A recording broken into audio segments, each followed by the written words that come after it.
Hello. അപ്പോൾ ഇന്നത്തെ video നമ്മൾ ഹോസ്റ്റലിൽ നിന്ന് പുറത്തേക്ക് പോയായിരുന്നു. അപ്പോൾ ഇന്ന് ഞങ്ങളുടെ എക്സാമൊക്കെ കഴിഞ്ഞു. അങ്ങനെ ഞങ്ങൾ 6 പേരും കൂടി പോകാൻ കേട്ടോ. അപ്പോൾ നമുക്ക് ഹോസ്റ്റലിൻ്റെ അവിടെ നിന്ന് തന്നെ ബസ്സൊന്നും കിട്ടത്തില്ല, കുറച്ച് ഉള്ളിലേക്കുള്ളൊരു സ്ഥലമാണ്. അപ്പോൾ ഞങ്ങൾ 6 പേരും കൂടി ഓട്ടോന് പത്തനാപുരം വരെ പോയി. അവിടുന്ന് പുനലൂർക്കുള്ള ബസ്സാണ് കേട്ടോ കയറിയിരിക്കുന്നത്. പിന്നെ യാത്ര എവിടേക്കാണെന്ന് വെച്ചാൽ ഈ ഒരു സ്ഥലം കാണാനായിട്ടായിരുന്നു, പുനലൂർ ബ്രിഡ്ജ്. ഇവിടെ വന്ന് ജോയിൻ ചെയ്ത അന്ന് തൊട്ട് എല്ലാവരും പറയുന്നതാണ് നമുക്ക് എല്ലാവർക്കും കൂടി ഒരു ദിവസം ഇവിടേക്ക് പോകണമെന്നുള്ളത്. ഇപ്പോൾ തിരിച്ച് ഇവിടെ നിന്ന് വീട്ടിലേക്ക് പാക്ക് ചെയ്യാനായിട്ടുള്ള സമയമായിക്കൊണ്ടിരിക്കുകയാണ്. അപ്പോഴാണ് ഞങ്ങൾക്ക് പോകാനായിട്ട് പറ്റിയത് കേട്ടോ. ഇതാണ് പുനലൂർ ഹാങ്ങിങ് ബ്രിഡ്ജ്. അപ്പോൾ അവിടെ കുറച്ച് നേരം ഞങ്ങളങ്ങനെ നടന്നു. പിന്നെ കുറച്ച് ഫോട്ടോസൊക്കെ എടുക്കാൻ ശ്രമിച്ചു. നല്ല ഫോട്ടോ ഒന്നും കിട്ടിയില്ല.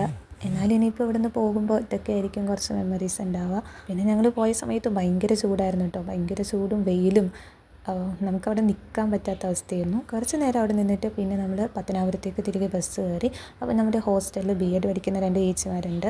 അപ്പോൾ അതിൽ ഒരാളുടെ ബർത്ത്ഡേ ട്രീറ്റ് ഉണ്ടായിരുന്നു കേട്ടോ. അങ്ങനെ നമ്മുടെ വൈകുന്നേരത്തെ സ്നാക്സ് അവിടെ തീർന്നു. അപ്പോൾ അവർക്ക് പ്ലേറ്റ് ഷവർമയും പിന്നെ ചിക്കൻ എന്തോ ഒരു സംഭവം കൂടി ഓർഡർ ആക്കിയിട്ടുണ്ടായിരുന്നു. എനിക്ക് വെജ് ആയതുകൊണ്ട് ഞാൻ ലൈം മാത്രമേ കുടിച്ചുള്ളൂ. അത് കഴിഞ്ഞ് നമ്മളൊരു സ്റ്റുഡിയോയിലേക്കാണ് പോയത്. അപ്പോൾ മേഘയ്ക്ക് ഒരു എക്സാം ഉണ്ടായിരുന്നു, അവൾക്ക് അതിന് വേണ്ടിയിട്ട് ഫോട്ടോ പ്രിൻ്റ് എടുക്കാനുണ്ട്. അപ്പോൾ അതിന് വേണ്ടിയിട്ട് നമ്മൾ സ്റ്റുഡിയോയിൽ കയറി. പിന്നെ കുറച്ച് ഫ്രൂട്ട്സ് വാങ്ങിയിട്ട് തിരികെ ഹോസ്റ്റലിലേക്ക് പോവാണ്. ഷട്ടർ ഇട്ടാലും മഴയത്ത് ചോരുന്നൊരു KSRTCയിലാണ് ഞങ്ങൾ കയറിയത്. വെറുതെ ഞാനതിങ്ങനെ ക്ലോസ് ചെയ്തിട്ടു. മേലൊക്കെ ആകെ നനഞ്ഞിട്ടുണ്ടായിരുന്നു.